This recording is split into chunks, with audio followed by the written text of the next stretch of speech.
Hi. Hey,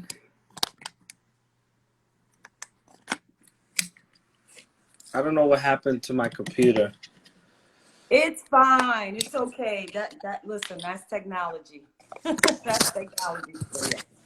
I let my kids touch it, so Oh, don't even talk about that. I know all about that. Lost a couple phones that way.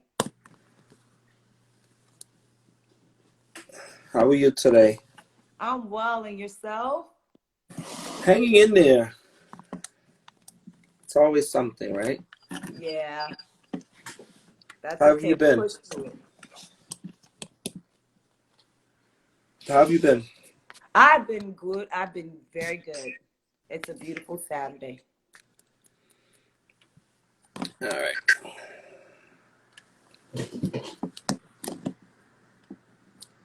I didn't even know Instagram could go live. You taught me Are something. you serious? I'm so serious. That means you I'm don't like use the it then. least tech person you will probably ever meet. I'm just now getting into all the tech and different platforms and stuff like that. Yes, I didn't even know. It's the future, honestly. Yes, it is. And when I say the future, I mean it's here. Like, you know, it's the way to communicate, Yes, it is. and everyone. It's like now if you don't have a phone, a cell phone with the internet. It's you know it, You're out of the loop. That's it. either that or you retired. Like Right, you need it. Even right. if you don't have your own business, you just need it for everything. And Pretty much. that's the thing about the pandemic is that people who got by without it, now look, here you are on Instagram Live. There you It's go. it's doing that to people. It's kind of putting you in a place where you have to use it. You know what? It's so true because before the pandemic, I felt no need to have like home internet or Wi-Fi because my phone is actually a hotspot. So Okay. I can kind of hook up all my devices and everything to my phone. So it was great. But then once the pandemic hit and I had to teach from home, I'm like, I can't be teaching from home on no hotspot. That's not gonna work. So what did you use for internet? And like what did you have regular cable? I didn't have anything. I'm kind of like a minimalist sort of. So like I try to exist on the minimum that's necessary because I like to do other like things like travel and stuff like that. So I'm very like just minimalist when it comes to stuff that I feel like is excessive so that I can do the excessive stuff that I like. If that makes any sense. So I didn't Well, have my phone, the way it's set up is that I was able to have a hotspot through the phone through the phone company. So my phone was a hotspot. So all I had to do is log onto my laptop or whatever and then just hook it into my phone as a hotspot. So that was working for me for probably about over a year. And I'm not like a TV person, so I don't watch a lot of TV and stuff, and I don't watch a lot of news because I find it to be depressing most of the time. But when that pandemic hit, it was like, okay, yeah, I got it. It's time to get internet. And so I did that. But they were offering in my area, they were offering teachers a discount. So I went ahead and took it. So it worked out. that's important. That's important because did you start using more internet now that you got the service? Yes. Yeah. So before I was kind of like, I would use Instagram kind of intermittently, but mostly Facebook. I'm the Facebook generation. And even with Facebook, I was probably the last of all of my friends to join Facebook mostly. So yeah, once I got into it and I said,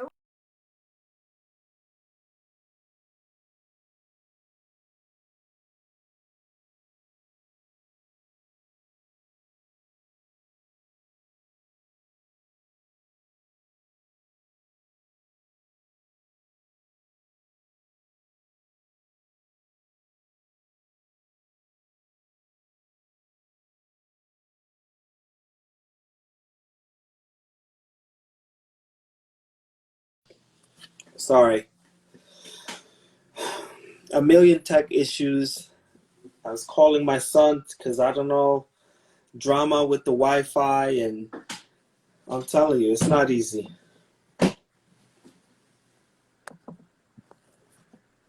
I was reloading.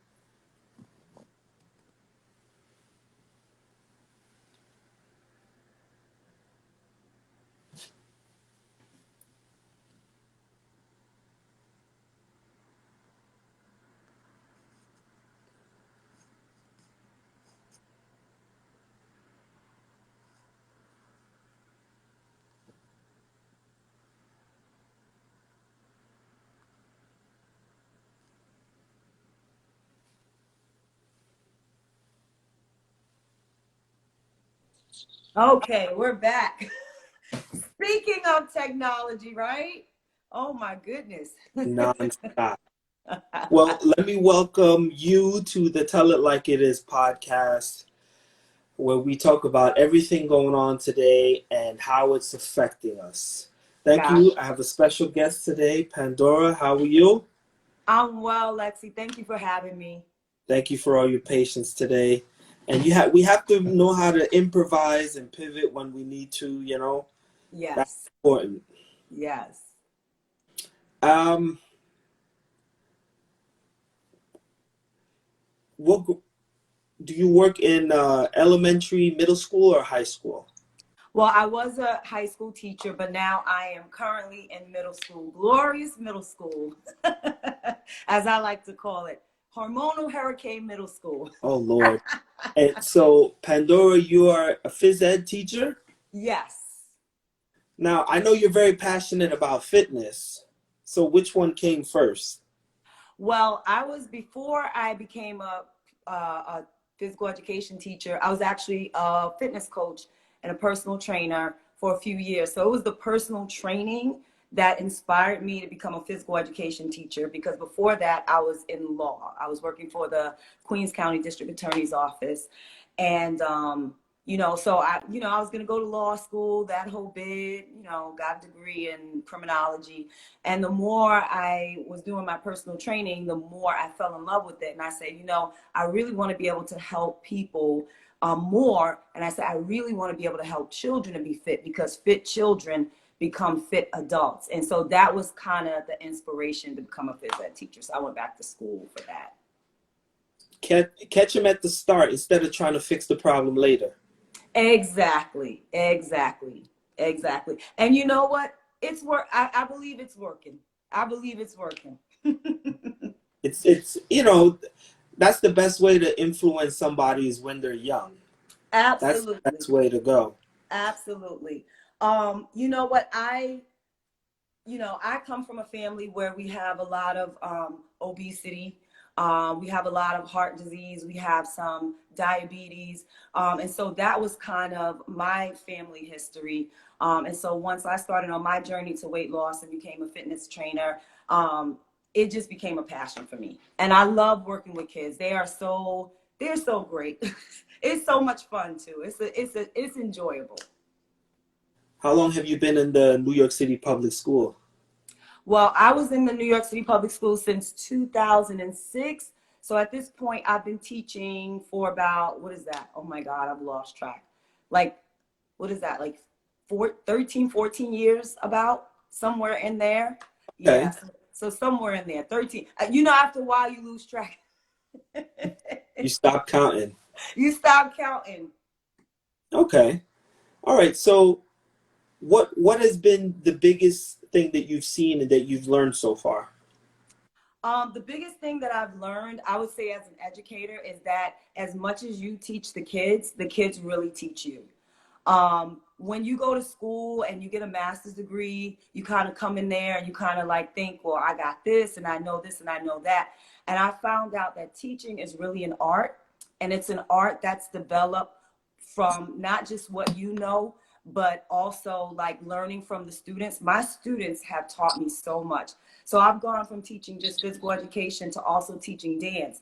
And I've learned that the kids have a lot of great ideas. I learned that the kids have a lot of thoughts about a lot of things. And so a lot of times what I try to do, if I'm playing games, if I'm doing sports, if I'm doing choreography, I really take a lot from them, and I ask a lot of their opinion, because they're the ones that's living in this day, in this time. You know, I had my day in my time. So whenever I teach them something, I'll always ask them, well, what did you think about that? Or how do you feel like we can make this better? And I believe that as long as you're feeding off their energy and you're making them, you're getting them to understand that their opinion counts, like they're more into it. That's the buy-in.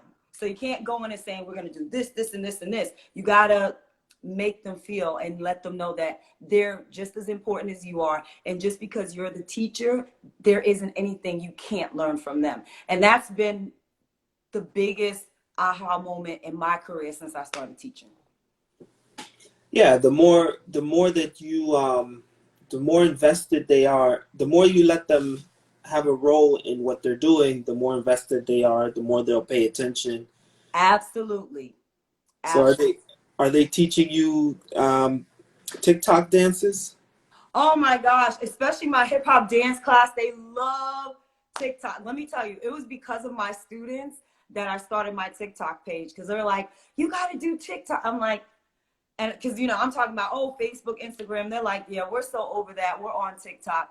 And you know, I love the fact that they include me. I love the fact that they feel like I'm relevant enough to do it. And I love the fact that they don't feel like I'm too old. So yeah, TikTok plays a big role in my class. But what I like about it is that it gives them an opportunity to express themselves creatively and gives them that platform. But I think as a teacher, because I'm so overprotective of them, I do kind of talk to them about, like, you know, the dangers and the issues, and just being mindful as they're using different social media platforms. But I love that they feel that confidence to do that, because it really is a confidence thing for them to go and make these videos, and they don't even realize how much they're using technology and implementing it in what they do. And I think it's wonderful. Like, I think it's the greatest thing. I really do. And you have kids of your own. Yes, I have one. So far, one. So far. How So old? far. She's 8. She just turned 8. Okay. All right. So is she going to go to your middle school or no? Well, that's the plan, but we'll see, because right now she's kind of in a private school. And so I like at the elementary level for her to be in private school, but I think maybe towards the middle school level, it's a good idea to start opening her up to like the public school experience, because you want them to be sheltered, but not so sheltered that when they get to high school or college, it's a shock. So I think when she gets in 5th grade, we'll kind of make that decision whether or not we want to take her out of private and give her that public school experience. And I think that that would probably be the best time to do it. So what were you looking for in a private school? Why did you Well, want to? I think for her, I think before she was born, I always wanted her to go to private school, because I like the small class sizes. I think being a teacher, you can wear the teacher hat as well as the parent hat, right? So the teacher hat is, you know, I want her to have the best education. The parent hat is I want her to have smaller class sizes, because I think that's kind of one of the issues in teaching, is that sometimes the class sizes can be so big that you can't really have that personal relationship that you would like with every single student. And I wanted her to have that hands-on experience. And so that kind of dictated my decision. And the fact that, you know, we're Christians. And so I kind of wanted her to get that, you know, Christian immersion, you know, on a daily basis within the school environment. So that really, I would say both kind of played into the role of us sending her to a private school, for now, at least, for now. Okay. All right. All right. So you have your daughter, you're sending her to the private school, you're a public school teacher, and is she on the phone? Do you let her use technology? I do, but I monitor it a great deal. So she's had an iPad. She has a the Fire tablet. I do monitor it, but I don't want to shelter her. And I think that's a mistake that a lot of parents make, that you don't shelter them from the technology, but you teach them how to use it responsibly. Right. So sometimes we love our kids so much that we don't want them involved with certain things. But I think the smarter way to go is to teach them how to use it responsibly, teach them the rules, teach them what to look out for, teach her, like, if you're interacting with something and something is scary or inappropriate, you let me know. So I think we have to teach our children to manage technology as opposed to say, I don't want you on anything, because that's not the way the world is going. So you don't want them to get into a situation where they're with their friends, because listen, kids are going to get with their friends. When they get with their friends, they're going to do things who can't be there all the time. So I believe that you teach them how to manage it, so then that way they're equipped. So yes, she does videos too. She does workout videos. She does all kinds of videos. Some of it is really funny. Is she working out with mommy? Yes. So I think since she was like 4 years old, we do work out together. I do take her to the gym with me sometimes. And, everybody in the gym, they already know what it is. So they kind of leave us alone, let us do our thing. But she is really into working out because now she's into track. So she runs a lot. So she's into eating healthy. She does more push-ups than me. She does planks, and she's only 8. And so we work out a lot, but she's a younger body. So, of course she's more flexible than me, but yeah, she's totally into it. She loves it. Well, that's the way to go. I think when you're raising children, if you ask me, Alexi, what's the biggest thing when you're raising children is them being physically active. Yes. And if you can get them into sports and to a point, because after a while, it might not be as fun, in a while, playground's fun, but when you have sports, then that keeps the spirit of fun going. Exactly. And something too, like I even as a teacher, everything I do, I try to make it inclusive.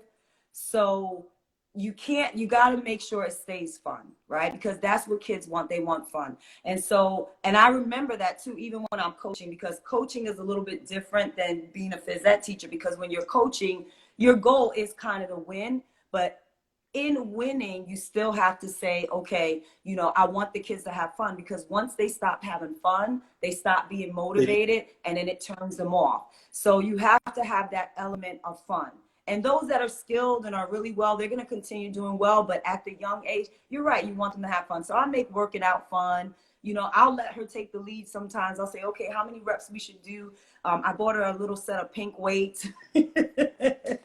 So, and you know what? Anything she tells me she wants to do, I try to oblige it. So she's now telling me that she wants to do gymnastics. We were doing gymnastics before the pandemic. But then after the pandemic, I wasn't comfortable sending her back. And so, and everything was shut down. So she was doing dance and gymnastics. And once the pandemic hit, running was the only thing that we could really do that we felt was safe. So it wasn't even a situation where she asked me to run. We just put her in it so she could have something fun to do. And then come to find out, she's good at it. So yeah, let them try everything, let them try everything. If she wanted to try football, I let her do football too. I don't care. As long as she's being active and she's having fun. I don't know, pink weights. Why not regular weights? You got her the pink ones. Because that's what she asked for. You wanted the pink. We were in the sporting goods store, and she saw these little pink 1-pound weights. And she's like, Mommy, can I have those? I'm like, sure. That's what you want? No problem. I'm like, well, that beats her asking me for other stuff. So I'm like, oh, she's asking me for healthy stuff. She's asking me for weights. She's asking me for mats and things to work out. How can I say no? How can I say no? That's good. Pandora, like that's the way to raise a kid, honestly. If I could push my kids harder to be more active, that to me is the most important. Now, you've mentioned sheltered 2 times, right? So what does that mean to you about keeping your kids sheltered? What are you sheltering them from? I think the world can be a very scary place. And it really depends on your moral values and your moral upbringing. So that word sheltered is kind of subjective, and it means something different to everyone. So for me, sheltered means you protect them to the point where they don't know the truth about life, and then they go out in life, and then life slaps them in the face. So when I say protect, what I mean by protect is to teach her the right way, you know, based on what she's going to experience in life. So for a while, I think there are certain things, you know, of course, we wouldn't let our little ones watch something with a bunch of cursing and stuff like that, because you don't want them hearing that language and learning that language and then saying that language. But at the same time, I will educate her and say, well, Ava, people do talk that way. And just because people talk that way doesn't mean you have to talk that way. So it's not sheltered in the sense where she's not aware that people talk like this, because then I don't want her going out into the world being overly judgmental either, you know. So I try to have a balance and say, Ava, when you go out in the world, there are going to be people who are going to cuss. And that doesn't mean you have to cuss, but you have to know that this happens. So I try to teach her about real life and what's out in the world, but at the same time say, you know, you have a right to stand up for what you believe. You have a right to be who you are, while at the same time allowing people to be who they are. You know, and so one of the things that I tell my friends, like, I'm going to 100% accept you. So I want you to 100% accept me. So shelter doesn't necessarily mean that you just keep them from everything. I think it's more of a keeping them protected until they understand enough that you can educate them so that they're not in shock and they're not going out there and making crazy decisions. And let's be real. They're going to grow up. They're going to make decisions that we don't like. And I think as parents, it's our responsibility to give them as much as we can and then just trust the process. That's it. Just do our best, give them as much as we can, and then let them be who they're going to be, because then after that, it's on them. And they have a right to become their own person. So much of what I try to talk about is what life is, right? Because we all experience life. And as time goes on, you know, some people get lost along the way, or some people, we all go through things, and some people just get stuck in it, you know. So all of these things we need to process and move forward and those kinds of things. What kind of hurdles did you have that you had to, like, what did you have to go through to get to where you are now? Oh my gosh, man, so many. I'm going to try to limit them. First, of course, I was born into, poverty. My family didn't have a lot growing up. I was born in poverty. I love my dad so much, but, he had a drug problem. And so, of course, that had a big impact on the family, drugs and alcohol. And so we had to get over that. And, I was an overweight child and an overweight teenager. So kind of the way there have been so many obstacles, man. It's like, I can't even pinpoint like one, having, getting married and having a child, and then, going through a divorce, which was devastating, because, there was I had this picture of life in my mind. So if you want to talk about a picture of life, this was my picture of life. I'm gonna go to school, I'm gonna graduate college, I'm gonna get a job, I'm gonna get married, and I'm gonna have a kid. And that was my timeline, right? And so I did everything on the timeline. And even though I did everything on the timeline exactly the way I planned it, everything I planned didn't work out, right? So I think the greatest hurdle that I've had to overcome was my own timeline and my own expectations. And not that the expectations were wrong. I think for me, I just kind of stuck to the timeline, as opposed to really thinking about if the decisions that I was making at that time were the best decisions for where I was in life. So I think for me, the biggest hurdle was overcoming being divorced, because for me, especially being a Christian, especially being a minister, especially being in the church, that was a big deal for me. Not to the people around me, because the people around me, they loved me, they supported me, they walked me through it, they held my hand. But for me, it was like a scarlet A on my chest. It was like a failure. I felt like a failure.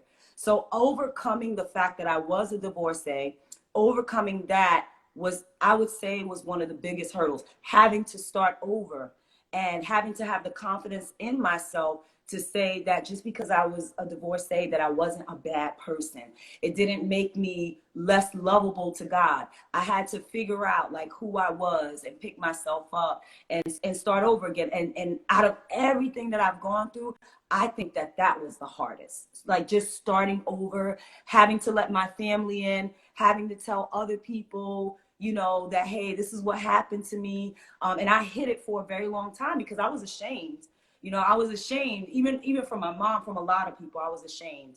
And so after overcoming that, I remember praying to God and saying to God, well, the worst thing that I ever thought could happen to me has happened.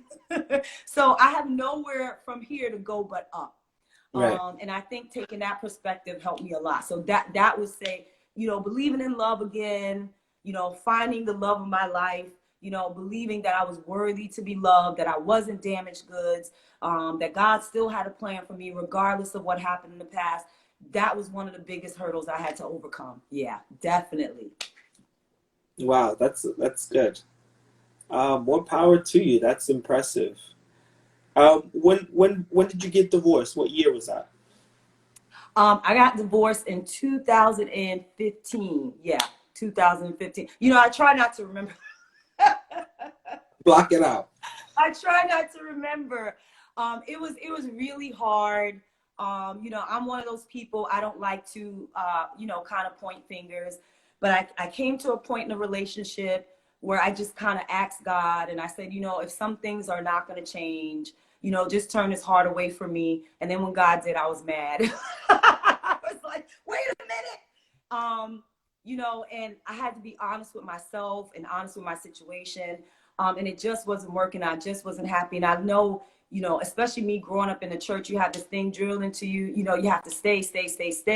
But then I came to the realization that, you know, sometimes God allows things for us, allows us to do stuff, but it may not always be in his plan, but he'll allow it because he gives us free will. He doesn't infringe upon his free will. So I came to the conclusion that what I did was probably not the will of God, but it was on my timeline and God allowed it to happen. And my daughter, I don't regret her, not one bit. So I don't regret the marriage. I don't regret any of it. I'm so grateful because she was the biggest blessing that came out of that situation. And so I don't feel like, oh my God, this was a waste of time. I learned so much about love. I learned so much about myself. I learned so much about appreciation. And can I tell you, I appreciate my husband so much. My husband, who I'm married to now, so much because of that experience. And it's going to sound weird, but I feel like I almost had to go through that to appreciate the man that I have now. Because I don't think if he had come into my life sooner, I would really appreciate him for who he is and what he does. I just wouldn't have had the wisdom that I have now. So I gained so much wisdom. So I don't regret it at all. I don't regret it at all. I have like 15 different directions I could go in right now. So I know there's a lot of single moms out there who is trying to recover from, you know, a falling out with their husband. Or how do you bounce, like, what would you say? How do you bounce back from that? Because 2015 was recently. When did you get married again? I got married in 2020 during the pandemic. Okay. And how long let's talk about technology. We had a Facebook Live wedding. We just went on the beach and we invited all our friends. We just created a group and we just got married right there on the beach. And it was so beautiful. And like, that was better than spending a bunch of money to be honest with you. Recovering. I'm not going to say I healed. When did you start dating? When did you start dating this particular guy? Oh my goodness. Let me tell you, this was a whirlwind. So we had known each other for like a little while. And I'll be honest with you, we were kind of frenemies, right? We were like frenemies. And that's why I knew it was real, because it wasn't like this old lovey-dovey story. We were kind of like frenemies. We knew each other in a Facebook group and we were kind of frenemies. And we were like always going head to head in opinions. And then I went through a legal situation, and I knew that he worked for the state attorney's office. So I reached out to him and like we started chatting and he was helping me with this situation. And, you know, we just kept talking. And, you know, the more he was talking, the more like the little light bulb was going off. And, you know, we started just talking about life. And then, you know, so I had never told him the things I was looking for in a mate or anything like that. But it's like just in the conversation and listening to him, I said, okay, he still wants another child. Okay, this. I just started hearing all the things that I had prayed to God for in a husband. And so I started listening more intently. And then, you know, as we started talking, I kind of was the one that put the question out there. Well, hey, what do you think about me? And, you know, what do you think? And he was like, yeah. And then we just, so it went really quickly. I would say we started dating in that October. Well, not dating. We were like kind of talking, you know how we say talking. And then he asked me to be his official, because I'm old school. I don't do this new school stuff where it's like, you're not sure. And, you know, we're going to wait. No, I'm old school. And he's old school too. So December, he asked me for us to be exclusive. And then by February, we were engaged. And then we were married by May. It was just like boom, boom, boom. And we both decided we were gonna just do it and not wait. What's the name of that Facebook group? It was called Let Me Love You Relationship Group. So it was a relationship group. And it was just like men and women discussing different things about relationships and stuff like that. And let me tell you, we used to really go head to head on opinions and stuff like that. But I also realized that at that time, I was also going through a healing process. So there was a lot of hurt. There was a lot of pain. There was a lot of bitterness. There was a lot of animosity. So it wasn't that my feelings weren't real, but my feelings were kind of being filtered through like a lot of bitterness and pain and hurt. And, you know, he was giving me the real, you know. He wasn't backing down. And you know what? I had such a respect for him. And I remember one time, we butted heads in a particular way, and it was like I almost heard God say, you need to apologize to him. Like that was like, you just really went in. And I did. And I said, you know what, I think I really went too far with that opinion, and I apologize to you. And I said, wow, who would have ever known? Like when we got married, we kept like, we couldn't even believe it. We're like, I can't believe we're in the sometimes we look at each other like, seriously. But it's been wonderful. And that proved to me that it doesn't take forever for something wonderful to come together. And that was our story. It was just like, and everyone was like shocked. I'm like, yeah, me and Steve, yeah, us. Like, yeah, we're a thing, we're doing this. And it's been amazing. And he's an amazing dad to Ava. He's incredible. And I think that was one of the things that made me, and for the single moms, I think for me, what made me apprehensive of any guy was because I'm a mom and I have a daughter, you know, so there are things that you have to look out for. And I remember the first time we met him, and I was shocked. The first time we met, now this child has never met this person a day in her life. She ran up to him and held his hand, and I was like, well, I've never seen her do that. So that to me was like kind of the first aha moment, like my child feels drawn to this person. And we know children have very sensitive spirits. So like they can kind of discern good and bad even better than us adults sometimes. And so the fact that she was so drawn to him, I was like, wow, I've never seen her be attached. What did you say to her before she met him? I don't know if I said anything per se. I just said, oh, you know, one of mommy's friends are in town and we're going to like kind of hang out and stuff like that. Because of course I'm a single mom. I didn't have anyone to babysit her, but I felt like I knew enough to trust him because he's a dad himself. You know, he has his own children that he's raised who are wonderful. I love them so much. We have a beautiful blended family. And so I can't even explain. I just had this trust for him that I can't explain, you know, so I just felt like he was okay, that he was a safe person. His children are beautiful. Where was he living? Where was he living? Oh, he was living in Miami.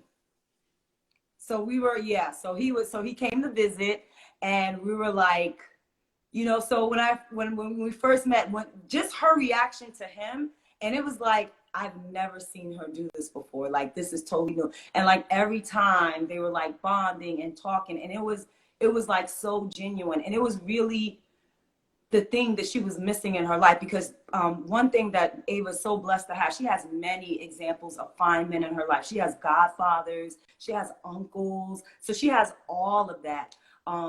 But I was like, wow, you know, so it wasn't just, you know, kind of the butterflies. It was the fact that I knew that this would be a person who would be a good dad and who would love Ava like, you know, she was his own. And that, to me, that drew me, because that was kind of my turn off with trying to date and stuff like that. Because I'm like, I can't just go on my own feelings. I have to make sure this is a person who's going to accept my child and is going to love her and take care of her. And let me tell you, that he has done. He has done that for sure. Pandora, based on everything you said, I have to tell you, you know, God definitely blessed you, because, you know, I don't want to say it the wrong way, but a lot of women really want to like find someone. It's like it's like a big thing, especially in the church, you know, and like you did like a magic hat trick. Like, I'm going to go online, go to a group. All right, who's single? Here I am. Come find me. And you like, oh, Miami? All right, book your flight. Let me know when you're here. And 6 months later, right, you're married, moved in, move your whole life up here, and we gonna make this work. Like, God definitely, that's a story right there. Yeah. You know something, you know, it's when everything happened, when my marriage, you know, ended, I remember telling God, like, I never want to do this ever again. You know, this marriage thing, this for the birds. I'm good. I was saying I'm content with staying with myself, by myself, for the rest of my life. And I remember saying that, and I remember God laughing at me like, you're going to love again.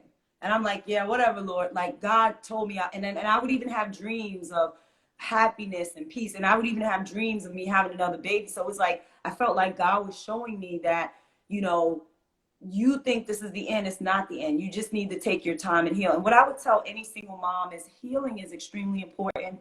And don't be ashamed to get counseling, right? Because, you know, for those of us who believe in God, we have the Bible, you know, that's good. But we also need we may need psychological tools to help us get through things, because I went through psychological things that I felt like I needed to heal from, because I wanted to like go to the root. I wanted to know, well, what would make me choose a person like this? And sometimes you don't know how things have an effect on you until you start interacting with other people, or you think you're healed of something until something gets triggered. Right. So I started going to counseling, you know, and I know a lot of Black people, they're like anti-counseling, and I don't understand why, because it's just someone for you to talk to, for someone to help you to process your feelings and to give you tools to adapt and to give you tools to process, you know, what's going on in your life. And so I went to counseling, and it was wonderful. It was like one of the best things I ever did. I came to understand myself. I came to understand my own feelings. I came to understand why I was making certain decisions. I started to uncover, you know, maybe even things from my childhood that affected me. And that helped me to make different decisions. So if you lack awareness, you cannot make new decisions. You're just going to keep making old decisions, running into the same thing. And I said, I don't want to go in a circle, because life is short. I'm going to be 42 in December. I said, I don't want to go in a circle. And then the other part of it is I need to be healed for Ava's sake. You get what I'm saying? So it came to a point where I wanted to forgive. I didn't want to live with bitterness. I didn't want to live with anger. I didn't want to live with hurt, because somewhere along the line, I knew some kind of way that I wasn't aware of, it was going to affect her and how she viewed life and how she viewed men. And I think that's what a lot of single moms may struggle with. We got to be very careful about how our pain and our bitterness affects our children. And I didn't want her growing up hating men or disliking men or feeling like this is like every man in the world. But when you don't process your bitterness, you don't process your anger, and you don't seek that forgiveness and counseling, whether you want to believe it or not, that's what you spew out, because you can't help it, you know? And so the counseling helped tremendously. And being honest with yourself. I mean, I was honest with my current spouse. I'm like, look, man, I done been through some stuff, you know, and, you know, this is how it affected me. And, you know, if God sees fit for us to be together, you know, I'm just being honest with you that this is what I've been through, and it was a hardship. And I'm almost about to cry right now, because he said something to me that really changed my life. He said to me, he said, I understand that you have issues with trust. And he said, it's okay. I'll give you the time you need to trust me. If you let me into your life, I'll give you the time that you need to trust me. And I know it won't happen all at once, but I'm gonna make sure I make it my business that I show you who I am and give you the opportunity to trust me. He said, if you don't trust me all at once right now, it's okay, and I'm okay with that. And that's how I knew he was God sent. That's how I knew, because who says that? Usually most men, well, you should trust me. You know, you shouldn't judge me. And I understand that sentiment, the sentiment of, I'm not the last person you were with, so you should just trust me. And that is true. But, when a person has been through a traumatic experience, they have gone through some stuff. And the fact that he said, it's okay, you don't have to trust me all at once, and I'll prove to you who I am. And as I prove to you, I know that you're going to trust me. That just did it for me. That just did it for me. Because he said, it's okay. He said, it's all right. We still getting to know each other. And, you got to relearn some stuff. And that was amazing. That's amazing. So, yeah. Was he big in the church? Yes, he's a pastor, actually. He just became an ordained pastor. So, yeah. So he, that to me was amazing. Because people don't realize that the person is and I'm trying to figure out the best way to say this. As we say in the church, your anointing doesn't always match your character. Like, you have people who God gives them gifts, and sometimes their character doesn't match their gift. So a gift, the Bible says God gives without repentance, meaning if he gives a person a gift, he doesn't take it back. But sometimes people don't take the time to develop their character. And I find him to be a person that has developed his character to match who he is. And so that to me was a character thing where he said, I have a daughter. I understand. I get it. So I'm going to let you go through your process, and I'm going to hold your hand, and I'm going to walk you through this. And I'm going to give you time to do this. So that was a big deal to me, because, being a Christian doesn't mean that you've gotten all of that, right? Being a Christian, it's a lifelong process. People think, oh, you become a Christian and then you're a saint. No, you're not. You're just not. You're just not. It's a process. It's a lifelong process. You might be good in some areas and not so good in other areas. So it's not this thing where you're perfect all the time, or you say everything perfect all the time, or you do everything. But that's just not real. That's just not realistic. You know what I'm saying? True love of God is that God already knew that we were messed up, and he still chose to love us. You know what I mean? So he emulates that. He knew that there were some areas in my life that I was still kind of getting over, and he trusted the God in me and the God in him enough to say, I'll walk you through that, and we'll do this together. So that's a beautiful thing. And the fact that he's such a good dad. He's an amazing dad. So, Pandora, what part of the failed marriage was your responsibility? I think the part of that was my responsibility is, let me unpack this. I can say there were things that I saw before I got married that I chose to ignore. So I'm going to say that I didn't go in completely ignorant. I saw some things, but I kind of thought that I was capable of loving those things away. And that's a big mistake a lot of women make. We think that we have the ability to change a person. And I learned that a person will only change if they really, really want to. So I think I just thought that I had this mega influence, right? That I was going to be this woman that was going to be able to change this man, and my love and my drive, because we were both driven people. So I'll give them that. We were both driven people. We were both motivated people. We were both into fitness. So if you ask me, I thought it was a match made in heaven. I said, because we're both into fitness. He's a personal trainer. I'm a personal trainer. At the time, I was running my gym. And so I said, this is great. I can oversee the gym. He can manage the gym. He had business savvy. Like, there was just like all these positive things. And so I think some of the stuff as an educated woman, I just missed. I don't know if I missed it or I ignored it. I think I saw some stuff, but I kind of was like, that's not such a big deal. that's not such a big deal. So I think when things were done to me, I wasn't willing to talk things through. I can say that I wasn't willing to talk things through. I would definitely shut down. I would shut down completely. So I'm the type of person, when I get upset, I will usually shut down, only because I don't want to say things. I believe that we can say things that we can't take back. Right? And when you're in a marriage, you have to come to a place where you can communicate with the other person. You cannot completely shut down on your spouse. You just cannot. You know, it doesn't matter what the issue is. You have to find a way to communicate. You have to be willing to go to counseling. And I kind of wish that we had gone to counseling sooner, to kind of deal with the issue, because what would happen is stuff would happen. I would shut down and then drive myself into work. I would work harder. I would go to school more. I would just completely ignore him. Completely. It was like, oh, you know, you're not fitting into my little plan. I'm going to keep going, doing what I'm doing later for you. You get what I'm trying to say? So there was some infidelity there. And I never recovered from that. Like, I just never recovered. And I didn't forgive. I never recovered. And that's the honest truth. And I'm not going to say he didn't try, right? So I'm not going to say that. But for me, once the trust was gone, it was just gone, and it was just downhill.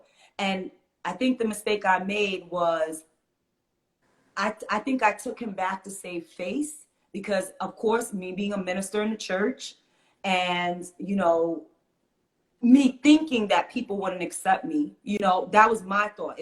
Nobody in the church ever gave me that idea that they wouldn't love me or accept me. That was something that was in me. So I want to make that very clear. That was something that was in me, that I didn't want to be ashamed. You get what I'm saying? And right. So I just didn't, I just would shut down. I wouldn't talk. I wouldn't speak. I would completely ignore him, which I'm not taking away from his behavior, but that can definitely push a man back out there, even if maybe he's trying. You get what I'm trying to say? So I'm not going to say that it was just like, you know, completely, but I felt like I should have known myself better to say, once it happened the first time, it probably should have been over for me personally, because that's just not, once trust is lost, it's hard for me to get it back. It's just hard. And then it happened, you know, during a vulnerable time, you know, like I was pregnant. So I found out some things, and I was devastated. Because I'm like, I'm pregnant. You know, how am I gonna, you know, yeah, it was kind of crazy. And I shut down. I just shut down. I know you did a lot of work, and I'm sure at some point you were blaming yourself and thinking you were inadequate and things. Yes. So you came to the conclusion that it was his issue. Like, did you guys, how do you, you know, did he contribute to that, or like, how did you figure that out? Was it? Well, I came to understand later on that there were some other people that he was involved with during the marriage, or even before the marriage, that kind of never stopped. Okay. That kind of a situation. Right. And was he in the church? Was he in the church? And now, see, now you put me in a hot seat. Okay, so here's the hot seat. So I knew him for a really long time. We met in the gym. And at the time I met him, he was Muslim. So he was Muslim. And in the beginning, I was kind of like, well, you know, I don't know if we can make this work, because you're Muslim and I'm Christian. And I kind of feel like, you know, there's some differences there, and I don't know if we can do it. But then after a while, he did convert to Christianity. He did. But it wasn't of my doing. We weren't even dating or anything when he converted. It's just that we were friends for like quite some time. And then it was like we kind of bumped into each other later on in life, a little bit later. And he said, oh, by the way, I'm a Christian. I'm like, oh, okay. So now I think the thing that had held me back when we were younger, way younger, is that he was Muslim, and I just didn't feel like it would work out with the two religions. And so once we met back up again in life, and he told me he was, you know, he was a Christian, I was like, oh, okay, cool. So then we kind of started vibing and dating and stuff like that. And so, you know, I'm thinking like, okay, well, this is, not only is he a Christian, and now he's, you know, we're both into fitness, we're both into working out, and we both are business savvy and we're both driven. And so I thought that that was, you know, the formula. But I think in his heart, he never converted in a way that would have been meaningful for our relationship. And I came to understand that it wasn't who he was. And I think everything he was kind of doing was like almost like a crying out to that. You know, I felt like he did resent the church. He did resent, you know, some of the things that come along with being a Christian. And I feel like it just wasn't him. Like he was trying to fit himself into this picture, and it just wasn't who he is. And I think a lot of his behavior was kind of like acts of rebellion, right, kind of against that. You know, if I'm trying to explain it right. I hear you. Were you a minister at that time? Not at that time. Not at that time. But I was very active in the church. I mean, I've been a Christian all my life pretty much, but I was pretty much very active. I wasn't an official ordained minister, but I had been doing, you know, preaching assignments and things. And I was very involved in my church and my church family and doing different stuff. So I imagine teaching Sunday school. Imagine when, you know, so I was raised Seventh-day Adventist, okay? Mm-hmm. Been in the church my whole life as well. So I imagine the stereotypical Christian family is, you know, we go to church every week, we read the Bible together, we do, you know, we pray together and all of these kinds of things. Did you guys start out that way? Was there a period when you were doing that? I think we started out that way, but I don't think that's what he really wanted. And it became very clear to me early on that he kind of resented it, right? So, because my idea was, hey, you're the head of this household. You're supposed to be in charge of the Bible study. So it's like I wanted him to be that biblical head. Do you get what I'm saying? So you gave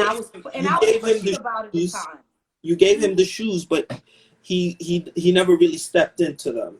He never really stepped into that, and then that caused resentment on my side, because I really did want him to be the leader, like like biblically speaking, and you're the head and you run the prayers and you run this, and then I'm just your help me and I come alongside you.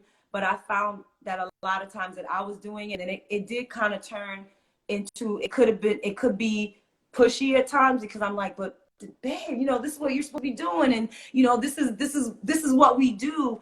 But it wasn't who he was. You get what I'm saying? It wasn't who he was. And I wish, I'm not going to say he tried to be it as much as he could, I guess, right? He tried to be it. But I think at his very core, he probably had a lot of questions that weren't settled for him in terms of Christianity, that did not allow him to fully embrace Christianity, right? And so I think that's why the Bible says we shouldn't be unevenly yoked, because we were very unevenly yoked. So like I wanted A and he wanted B, and it was very hard for us to meet in the middle. And I always thought that the fitness and the training and the fact that we were business savvy, I believe that would have been the glue that would hold us together, because we went into business together. We did all of that. We went into business, we were working together. So I always thought that would be the glue, and come to find out that the spiritual part was supposed to be the glue. And of course, at that time I was younger, so I didn't understand everything that I understand now. So with the spiritual being out of whack, that all the other stuff just never came together the way it should have. So we were in separate directions, going into separate ways. And even when you marry a Christian person, you still have to make sure that they have the same morals and the same beliefs you do, because people think, oh, well, I have a Christian man or a Christian woman. No, people believe differently in different ways, and there's nothing wrong with that. But you have to make sure that, I would say, you want to be at least 75 to 85% in alignment, because you're going to have some degrees of differences. Right. No one does anything the same. No one's a clone. No one's anyone's twin. But we have to have the same values, and we just didn't have the same values, right? So I believe, you know, going to church every Sunday. He did not. You know, so, you know, that was, you know, so just to name, you know, a couple things. And but when it had to do with health and fitness and men in the church, like, he was into that. So I believe that my pastor at the time really did try to help him find his way. Say, okay, well, if this is what you're into, then do this in the church, you know, do this. So it wasn't like they were trying to make him a preacher or a minister or anything like that. Like, hey, health is important to us as God's children. We need to take care of our body. So he was even, you know, he was put into places to kind of give him a place. But it just wasn't who he was, you know, it wasn't who he was. And then I think there was some issues there, as with myself, because I don't want to, you know, I'm not throwing anybody on the bus. That was some childhood issues that just prevented him from being committed, you know, in a committed relationship. And I think he wanted it, but maybe he didn't know how to have it. And a lot of people want things, but they don't know how to have it or maintain it, so to speak, if I'm saying that correctly.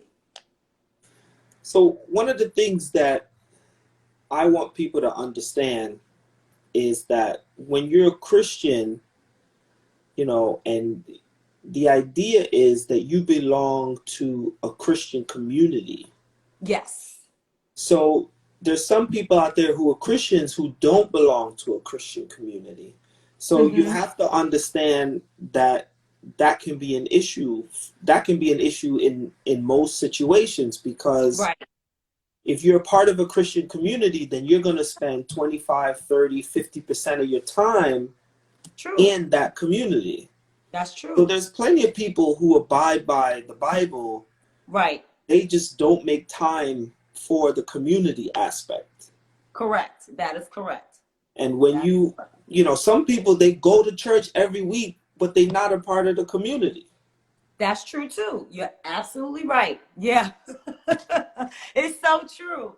It's so true. And you touched upon something that's important. So I learned, the main wisdom that I learned is it's not about us having the same religion per se. That's important to me. Of course, I wanted my husband to be a Christian, but that we had the same values, and not just spiritually, but financially, about the family. So we had many conversations. And as I said, we were just talking about life. And as we were talking about life, I came to find out that he and I had the same values when it came to money, when it came to building wealth, when it comes to raising children. Like, we had the same values. So we may not agree on how to do every single thing at every single moment, but the fact that he and I have the same values when it comes to certain things, that's the glue. Because even though we may differ with the method, we still have the same values, and the value system is what's going to bring us together and cause us to compromise and make a decision, because we value the same things. We both value, you know, growing wealth. We both value investing. We both value, and then you might value it in a different way. Some people might invest like, throw all your money out the window. I'm not the throw it out the window. I'm the slow growth. I might throw a little bit out, but I'm the slow growth person. You know, I'm not like the major avid risk taker, but I'll take a moderate risk. And he's the same way. So then we can agree. But then if he's a little bit more of a risk taker than me, it's okay. Just when it comes to a lot of things. So I came to find out, looking back in retrospect, that me and my first husband, we did not have the same value system. And I was, at the time, even though I was Christian, I had not been taught about that. I had not learned about it. So I didn't know how to identify the fact. I was looking at all the external stuff and none of the internal stuff. And I can just honestly say, at that time, I just didn't know how to evaluate that. Nor at that time had I been really taught to really pray and seek God and ask God to show me the person's heart. Right? Because people can show you things on the outside, but you need to see what's going on the inside. And I think that's something that I did the second time around that was a little bit different. I said, okay, God, this sounds good. Because, you know, people could talk a good thing. They could say a good thing. You know, anybody could talk good. I said, well, Lord, show me his heart. You know, and then I watched his interactions and different things and how he did certain stuff. And then that was it for me. And I just didn't know that the first time around. So it was really a lot of ignorance on my part. That I just didn't know, and I was younger too, so I didn't know what I needed to make. I didn't. There's just things I just didn't know, and then that's it. So that's what helped me to stop beating myself up too. Like, if you don't know, you just don't know. One of the things that you know, if you have role models of what a relationship and a marriage should look like and feel like, then you kind of have a sense of, oh, I want that. You know, Yes. many of us, Did, many of us in the 21st century, we don't have the stronger senses of what marriage and relationship is supposed to look like. true. So we get into things. Everybody wants a friend. Yes. Everybody wants a relationship. Everybody wants to be married and all of these things. But if you, it's a lot. It's a lot of. There's a lot of things that comes with that. Yes. When you're young, this is across the board. We're taught how to read. We're taught, math and these things and history, but that interpersonal thing, that self-awareness, all of Mm, these things, you're not necessarily taught. So those are the that's kind of true. things that you pick up from watching your grandparents, from watching your parents. So we should pick that up along the way, and then we could say, I want that. Right. So it's one of these things that as society starts moving faster and faster, we're like getting ahead, like the cart is coming in front of the horse now. True. So like you were saying, you had a plan, a schedule of when this is supposed to happen. So Yep. at some point, if you start falling behind schedule, you start to, all right, I got to speed this up. Yep. He checks all the boxes, That's it. has the look, all of these things, but the things that we're really talking about are the slow things, are the things behind the actions. That's right. And now young people, the statistics say that young people are getting married later, which in a lot of ways is a good thing I believe that. when it comes to that regard. So, there's the individualism side of that, and there's also the getting to know yourself side of that. Exactly. I will say this. Um, you know, I remember, the first time around, when he called me, he's like, "What are you doing?" I'm like, "I'm on my way to Thailand," right? And so what I try to teach young ladies is that you need to live your life. Um, Marriage is a beautiful thing. It is such a beautiful thing when you're with the right person. It's such a beautiful thing. But I also, one of the things that I try to teach my daughter and I try to teach other young ladies is that marriage is not the end all be all. So in other words, I don't discourage marriage in any kind of way, but I also try to encourage women to find out who you are. Live Mm. your life, travel, enjoy yourself. One thing that I did not regret, but even before I got married the first time, I was well traveled. I had been all around the world. I had done many things, so much to the point where I said, well, if I never get to travel outside the US ever again, I have done it all. And then even through the divorce and I still continue to travel. Ava went to the Philippines when she was 3. So for her 3rd birthday, she won't remember it because, Yeah, but yeah. I have lots of pictures. So we were in the Philippines on her 3rd birthday, so I had this idea that no matter what happens, I'm not going to stop living life. I'm not going to stop doing things that make me happy. And I think we want our happiness to come from another individual, not realizing that we have to develop that internal happiness and peace for ourselves. So I am grateful in this. I never stop doing things that I like to do and I love to do. Even within the marriage, I remember the first time I got married, I said to him, listen, I'm gonna be honest with you, I need 7 days to myself every single year.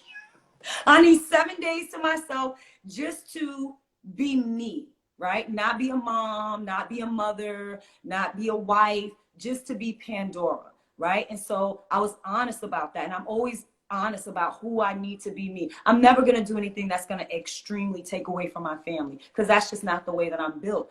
But I'm wise enough to know that there are times that I need to get away just for myself, to get inside myself and to understand what's going on with me and what's happening. And I will give him that. He did agree to that. And I did do that a couple times. So that was great. But I try to teach young women, like, don't make marriage the end all be all of your life. Like, enjoy it. Someone will come along. Just be you. Be you. Be great. Be doing what you're doing. And then God will bring somebody along your path who matches that energy, who vibes with you the way they're supposed to, but be ever evolving, be ever changing, be ever doing. Don't be so preoccupied with even being in a relationship, right? Because being in a relationship is good, but you know, you don't want to be in a relationship that's taking away from you evolving as an individual. So these things are good, but don't lose yourself. And one thing I am grateful for, even though it was very devastating, I never lost the authenticity of who I was.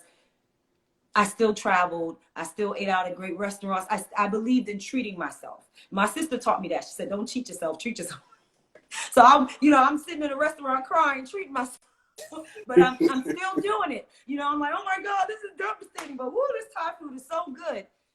I'm sitting in the theater and on Broadway watching the show crying because, I don't got nobody with me, but I'm still doing it. I'm forcing myself to do it to help me to get over the hump. So, just to enjoy and live your life and have fun and travel and see the world. So now that the pandemic hit and I can't travel as much, it's like, I'm good. I haven't been to Korea, Hong Kong, China. So I'm kind of like, oh, it's okay. I'll wait for the world to open back up. I'm good. I done did all that stuff. So it's all good. So just to enjoy your life and get your career going and do what you want to do. And then, God brings the right person in your life. Like I told the youth, little middle school girls, they trying to date. I'm like, listen, boys are going to be there. They're going to be there. Don't worry about them boys. I tell them that I'm like, girl, stop. I tell them all the time. Yeah, so. I mean, when it comes to young people and getting to know yourself and relationships, I think a big part of the problem is that, relationships are being crammed down our throat, dating and all of these things. You need to be married by this time. Do you right. have, how many little 2-year-old boys have said, ooh, you got a girlfriend? Right.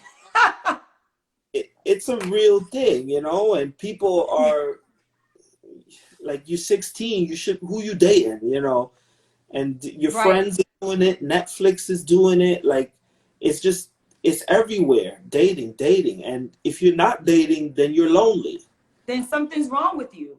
Yeah. And that is a sentiment. I believe that. And I believe a lot of young men and a lot of young women get into toxic relationships because they believe that if they're not dating someone, then something must be wrong with them. And I try to tell them there's nothing wrong with you. It's learn to enjoy your own company. Like, it's nice to like yourself and to want to be around yourself. So if you're dating someone, that's cool. But if you're not, it doesn't take away from you. And I think, what I've seen in the young population, it's like, it's a self-esteem thing. It's like, if I'm not with someone, there must be something wrong with me. And then they have low self-esteem. And then as a result of the low self-esteem, they're now getting to relationships with toxic people, with people who mean them no well. And I have to say, unfortunately, it happens more. I'm sure it happens to young men, but I see it more in young women than anything. It's like, I'll just do anything for him to like me. I'll just do anything for him to accept me. I'll just do anything for him to take me. And it's not healthy. And they can be the most beautiful, most accomplished, whatever it is. But that inner self-esteem is so low that they will allow an outside person, energy, force, influence, whatever you want to call it, to totally warp how they see themselves. Right. And so that's why I try to teach young ladies, you have to love you. The first person you need to love is you. No love of a man, no love of no outside person is going to be more valuable to you if you love you. Because if you love you, there's certain things you're not going to allow to happen to you. That you just won't. You'll have healthy boundaries, and you just won't allow certain things to happen. Well, the thing is, like we're saying, you have to get to know yourself. And I think yes. Too young, we're dating. Too young, we just, like, you haven't even hung out with yourself. You haven't right. been, all of these things. Like, there's nothing wrong with going out with a group of friends or a guy that's cool and hanging out with him. But, you start getting kissing, and now we're dating. So now I can't hang out with anyone else. So I gotta... right. my boyfriend, so now and now he's jealous, and like all of these things, like we're stressing ourselves out. We're totally like, I've been there. Yeah. I remember dating someone when I was in high school. Oh my God, I was so in love. And I remember crying on the phone, and my mother snatched the phone from me. She's like, if you don't get off this phone crying over that little dirty boy, she called them dirty boys. Dirty. And I was like, but I love him. And she's like, whatever. And I thought back then it was like the meanest thing in the world. Like, mommy, I love him. And she's like, honey, you got plenty of time to love a boy, focus on yourself, get yourself together, do what you need to do. And you know what? Mom was right. You look back on the things they told you, they were right. But that's the connection with athletics, is that you need to have things outside of school. Right. If you have nothing outside of school, then a boyfriend is your hobby. You need to have. That's a good way to say it. That's so true. I'm telling you, if you ask the average teenager, what's your hobby? It's hanging out with my friends. Right. And if all your friends have a boyfriend and you're trying to hang out with them, there's that 50% of the time when they're with their boyfriend. So you have this available time. So that means you should have a boyfriend too. Exactly. And yep. That's when being an active member in your church community then fills up your time. That should be one of your hobbies, one of the things that you do along with your athletics. Yep. So we have to make sure that we're developing our children and giving them things to occupy their time. Absolutely. And that's why I have no issue with when my daughter comes every week, with a different, literally every week. Mommy, I want to do this. I'll oblige her because, first of all, I don't know what's going to take. She's, all of our children are multi-talented. Right. And then the other side of it too is I understand not every parent is in a financial position to oblige the things that their children want to do. But I think also as a parent too, I've used a lot of community resources to get her into free things. The running program I put her in was completely free. It was no cost. We would kind of pay for the meets and stuff like that when we go. But in the beginning, it was just nothing. It was just get these kids out here and run. And so, and I think also too, it's twofold. It's getting them into stuff, but then we have parents where we have an economy where parents have to work so hard for their money. A lot of, salaries are not matching the rate of inflation. And then you have a lot of parents who are just not able to be there because they're just trying to work and give their children the basics, and they just don't have the time. Not everybody is blessed to be in a situation where, they're in this great career and they're in this great job and everything, and they have that extra money. And usually money is a freedom thing where if you have more money, it frees up your time, generally speaking, because with money comes a certain amount of freedom and a certain amount of decisions you make. So it's also an economic thing where we have a lot of parents who, you can't live on one salary anymore, depending on what type of job you do. And so then the parents aren't able to be there the way they need to be to kind of direct the kids. So that's what I see when I see my young people. I see these parents are working hard. They're working 2 and 3 jobs just to make sure that the rent is paid and the mortgage is paid and the car is paid and all this stuff. And so it may not just be that they're neglectful. They just don't have time because they're trying to work and put food on the table and do things for their kids. And so that's where teachers come in, and that's where coaches come in, and that's where community leaders and churches come in to provide another way, things for kids to get into. And for us as teachers and coaches and those who are minister and leaders and youth group, we now become the gatekeepers. And that's okay. That's the way it's supposed to be. It should be a community raising our children, not just, they had them, they're the parents, but that's what community used to be about, a long time ago. I was raised by my whole neighborhood. Okay, there was in not one street I couldn't go down where I didn't see Miss So-and-so. And if I was doing something, Miss So-and-so was going to knock me upside my head and tell my mother. And then my mother was going to knock me upside my head too. I think we've lost that. We've lost that. We've lost a lot of that community that we used to have, that everybody helped raise everybody else. And so we don't have the filling of the gaps like we used to give kids. So maybe mommy's working 9 hours, but Mr. So-and-so down the street who runs the mechanic shop, your son likes mechanics, and he's talking to the boy and guiding him, and it's just a thing. It's just what we do. It's just unspoken. And I think we've lost that a lot. We've lost that. Yeah. Kids not going outside to play as much. A lot of stuff. We've lost that. Now, Pandora, you just summarized what the whole podcast is really about. We're losing the fundamental structures, the pillars that hold the community up.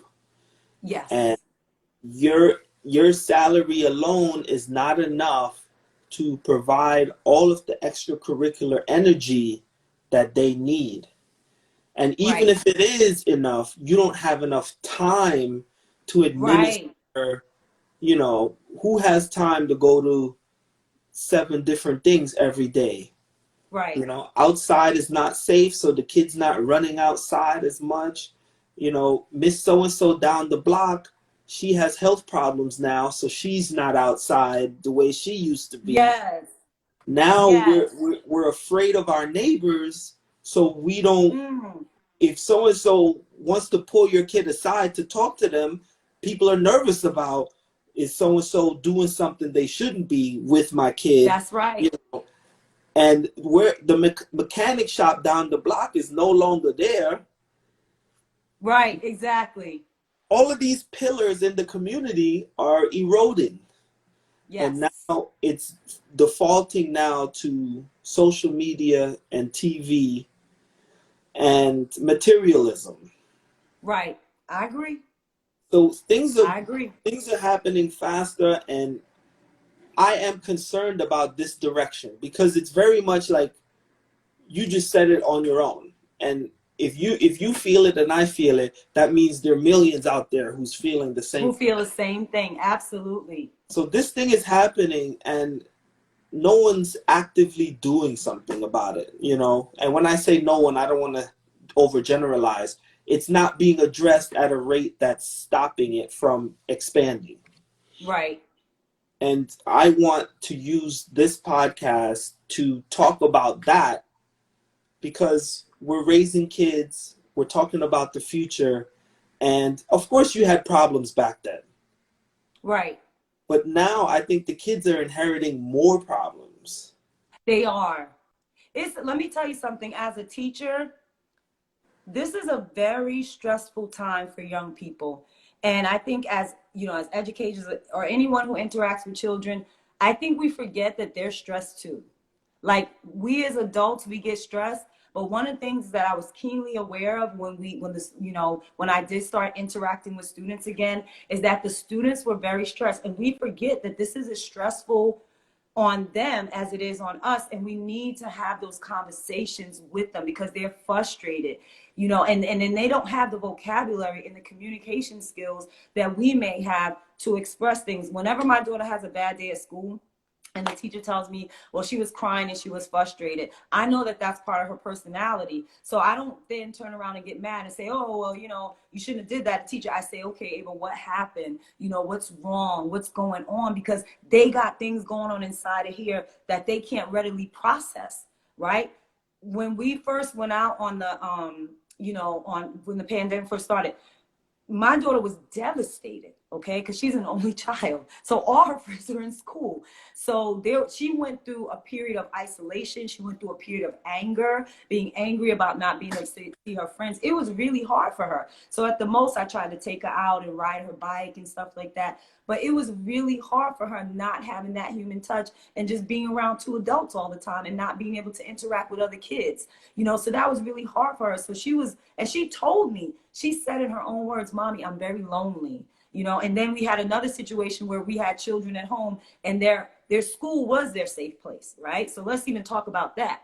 You have a lot of children that were at home that at least for 7 or 8 hours out of the day, they got to be out of that neglectful environment and they got to be in a supportive environment. And now you have kids at home, maybe not in a totally supportive environment where they're being loved or cared for or anything. So the kids were very stressed.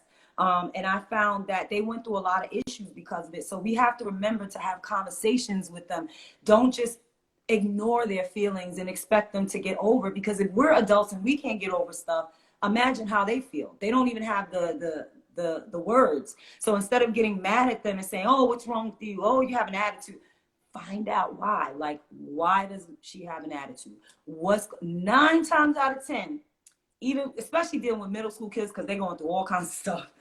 I find that if I will take the time, even when they're being rude and disrespectful, because some of them, they can be very, and I'll take a deep breath and I'll say, you know what? I'm not sure what happened to you today, but I didn't do it. So tell me what's going on. What happened? What's wrong? Like, I'll come in a very, very low voice and I'll come right eye level and say, honey, what's wrong? What happened? What's going on? And most of the time, I would say 99% of the time they come down and they tell me what's going on, because it's not me. Right. I haven't done anything to them for them to be disrespectful. It's something else that's going on. And we as parents, we do have to get into the habit of talking to our kids more and encouraging them to express their feelings, right? And teaching them how to do that, right? And so that when they go out in the world, they know how to do that. But the kids are stressed. This is Delta variant. We got, coronavirus. My daughter know more about the coronavirus than me. She's like, oh, mommy, I don't get the, so this is a very stressful time for them. A lot of kids didn't get to go to graduations. That's devastating. I can't imagine if I graduated from college and I don't work 4 years and I can't go to my graduation. What? You didn't get to what? So there's a lot going on, and we need to find out what's going on with them and have those conversations and make sure that they're good and that they're okay. And if they need counseling, they need therapy, like, don't be prideful. Get them the help that they need, and let them, if it's not you, let somebody else help them. You get what I'm saying? Yeah.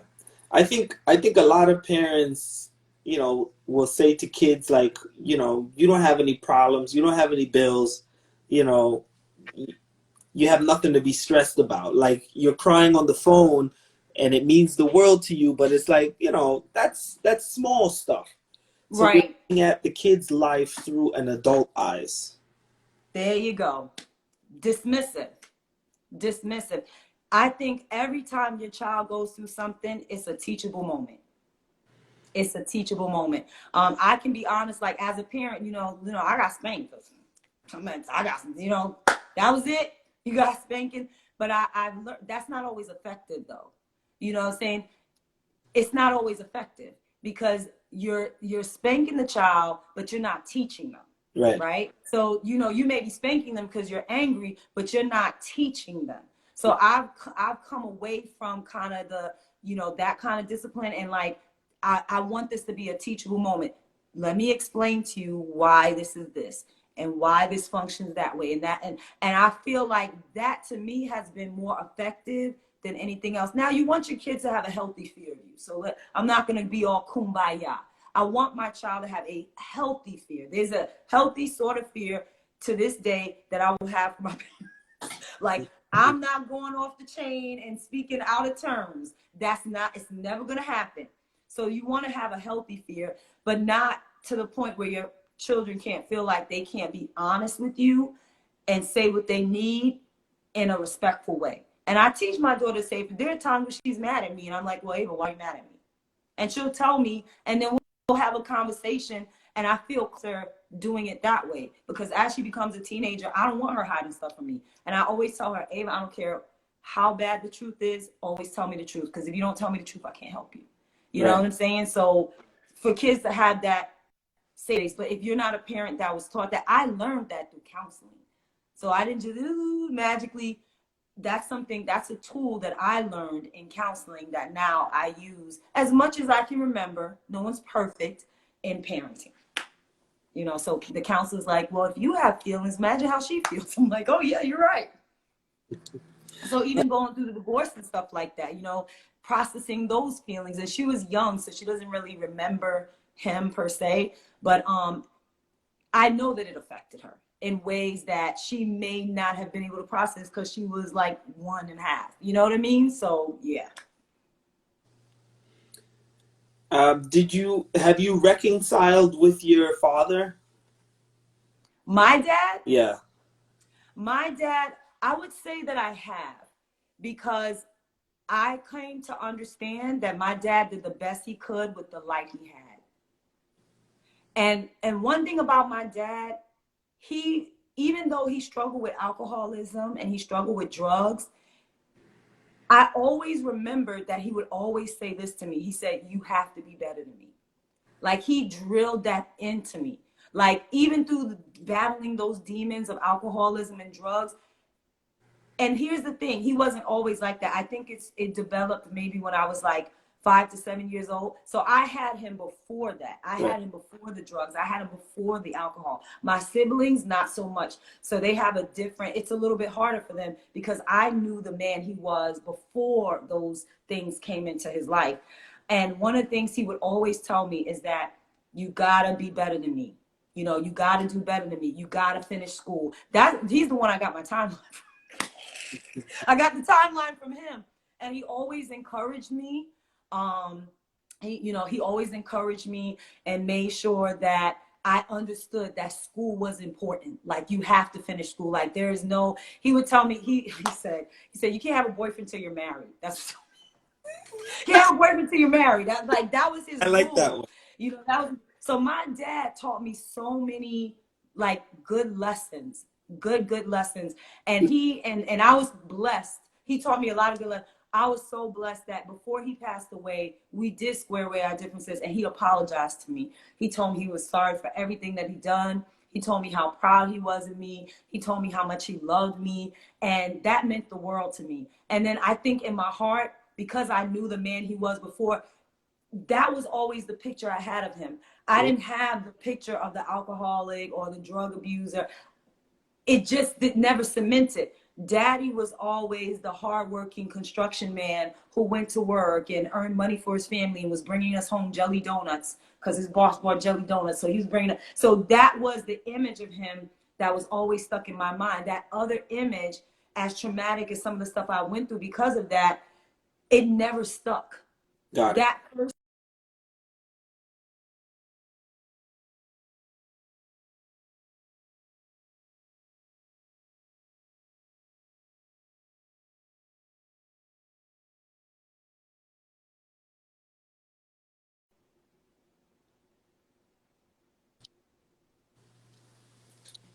Okay, there we go.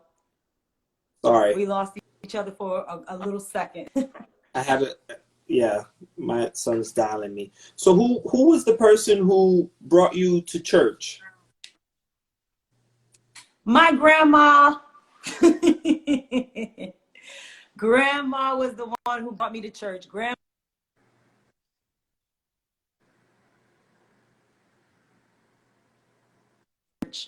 Sunday school. I used to love Sunday school, singing in the choir, all that stuff. That was all grandma. Was grandma with grandpa? Yes, she was. He was, I remember him being, let me see, my keeps going. I remember him being very sickly when I was younger because he was much older. But yeah, they were together. Yep, they were together. And he was a funny guy. I'm just gonna switch over here so I can. Yeah. Yeah, so I can see because that light keeps going out. Okay, there we go. Grandparents, like we said, technology, right? What a wonderful thing. Grandparents are special, and yes. We're living longer now, so hopefully, we'll have more grandparents and grandpa and grandma. But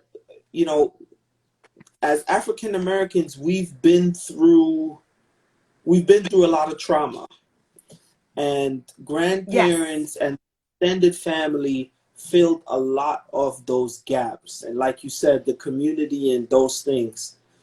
So I pray for our community, and I pray for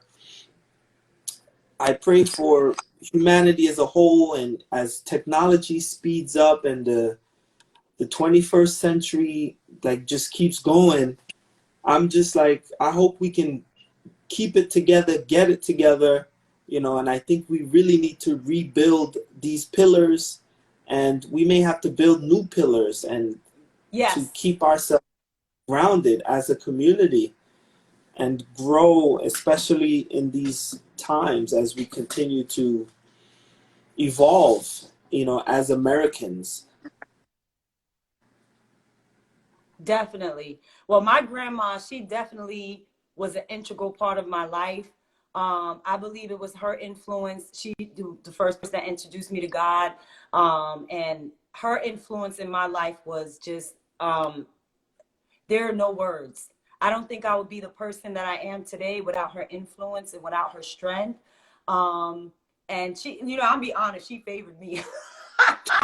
I don't know why, but You it were was the something oldest, is about that me, the right? relationship between me and grandma. I don't know. Were you the oldest? I was, yup.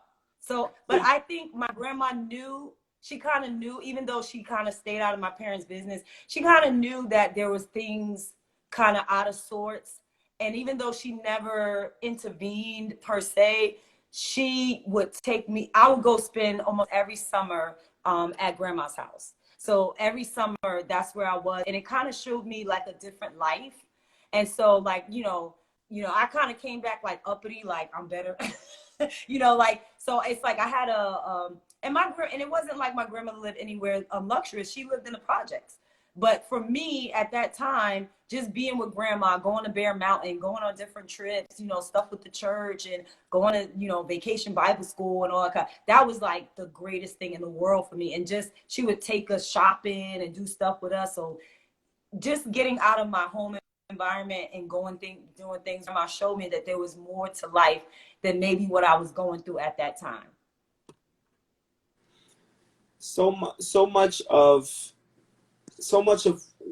where I think we're capable of, let me just say it this way. African Americans, America has had its share of problems with treating everyone like a citizen and treating every citizen like a human.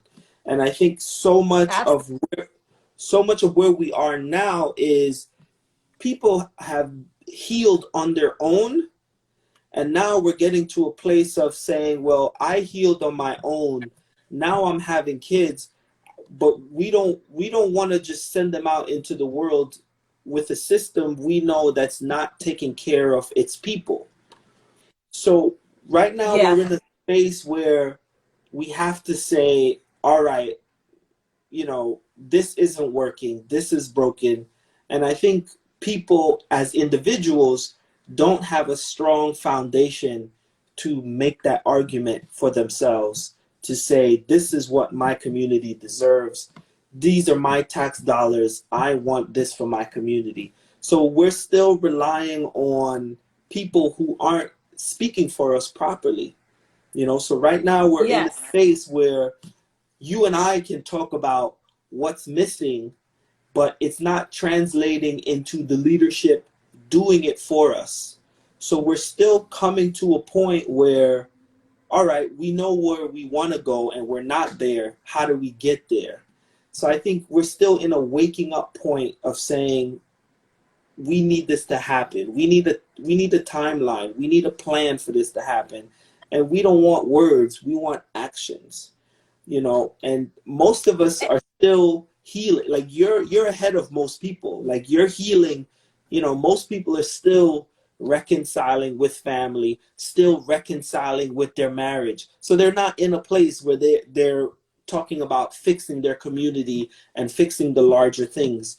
So you're ahead of most people. And in that way, you're called to pull people up and say, all right, I'm pulling Amen. you up. I've been through it. This is the way. You have to forgive your family members that weren't there, because Yes. the trauma is generational. The trauma is passed down. Like your dad didn't do that because he was a bad person. Because of all of the generational curses that exist, Before. Yes. individuals get overwhelmed. So you turn to Yep. these unhealthy coping mechanisms.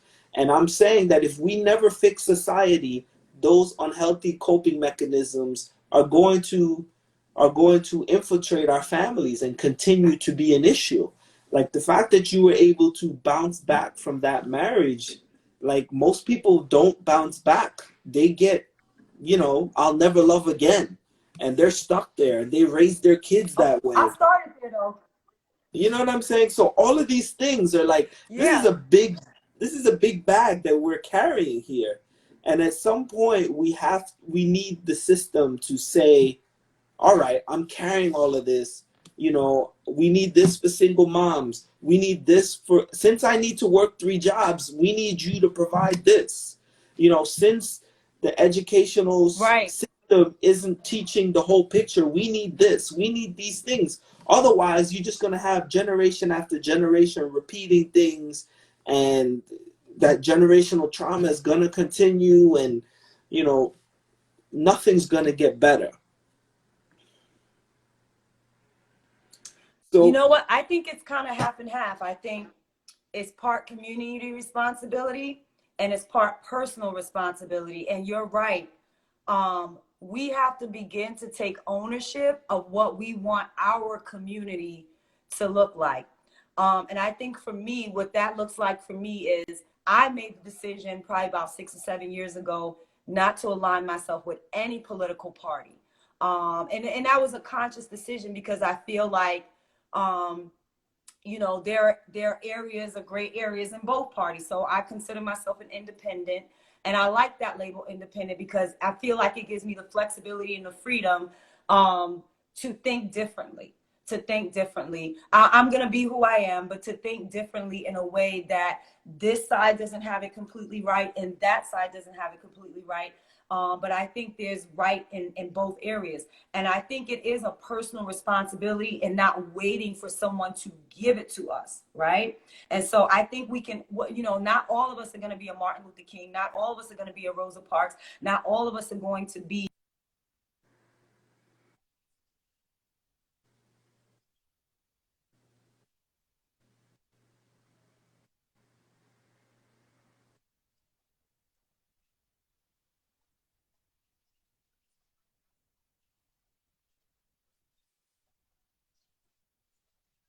sports. I can do that in different ways, but it is our responsibility. And you're right. It, you know, like, and you know, this might be like a little bit of an area that I'm going into, but critical race theory, I totally believe in critical race theory, and I totally believe that it should be taught in schools. And a lot of people are gonna, you know, come against it, and I get that, you know, but I think what happens is people reject it without understanding it because now it becomes a buzzword. And what happens is we get buzzwords without really doing the research. All critical race theory says is that certain things happened in this country through racism. Certain laws were created out of race because of racism, and racism was an economic system, and that's what a lot of people don't know. Someone asked me, did racism what came first, slavery or racism, right? And I say slavery came before racism. So slavery was an economic system because there were other slaves before blacks. There were other slaves that came before blacks. But the black people, the Africans, were the strongest slaves, the ones that were the strongest and the most able. You understand? So the economic system created the system of slavery. It was a need for free labor, it was a need for cheap labor, and it was a need for mass labor that you didn't have to pay. So everything in this country was built on an economic system of slavery, and that's what gave birth to racism.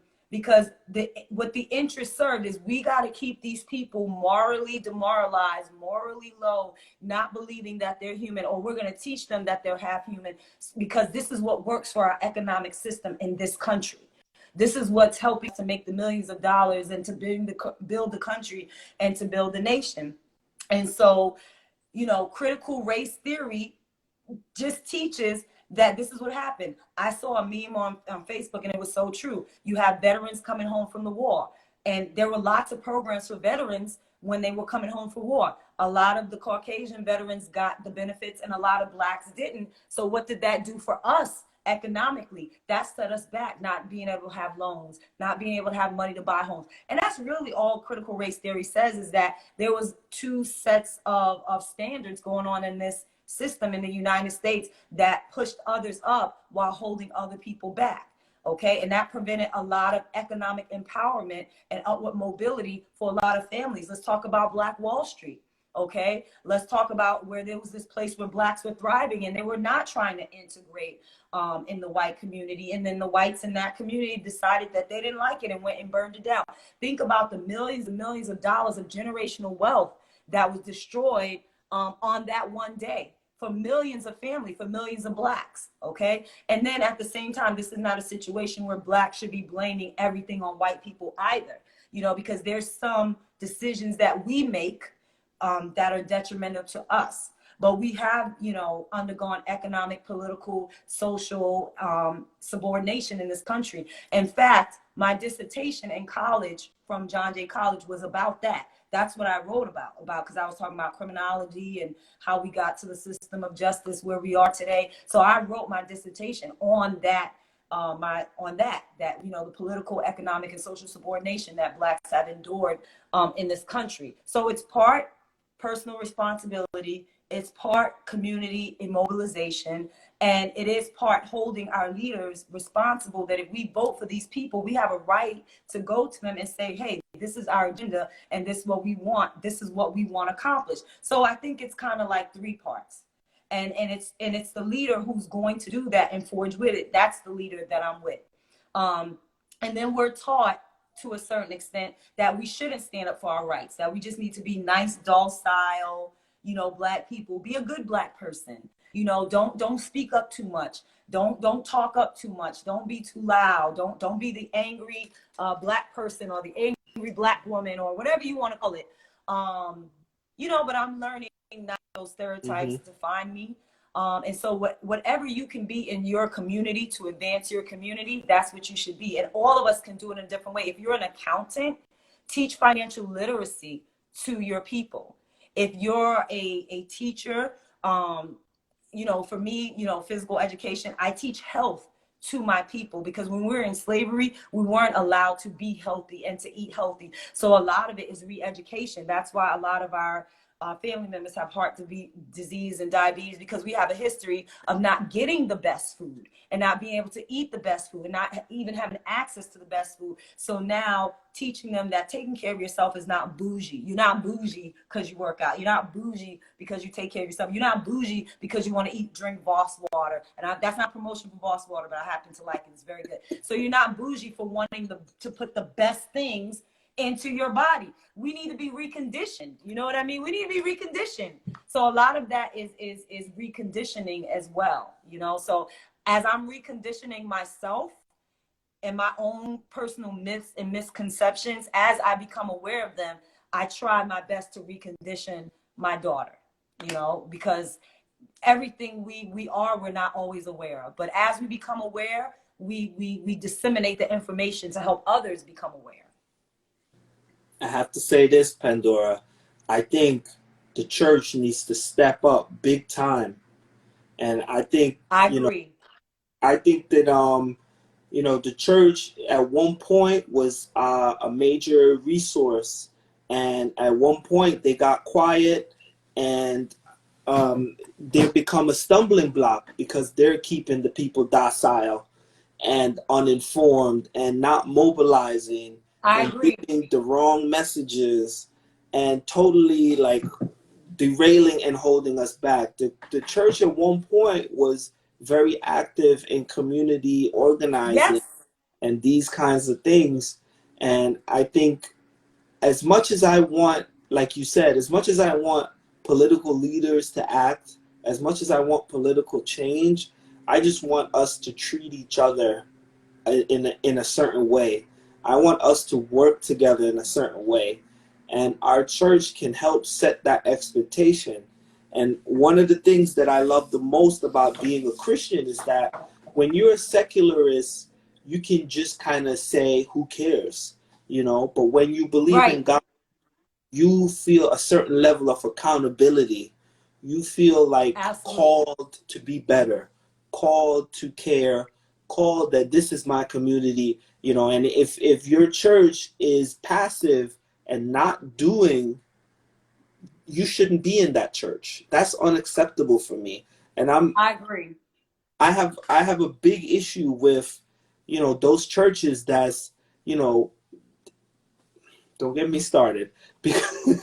Because these churches, they give a lot of money to international causes, and they need to be Right. focused in the community.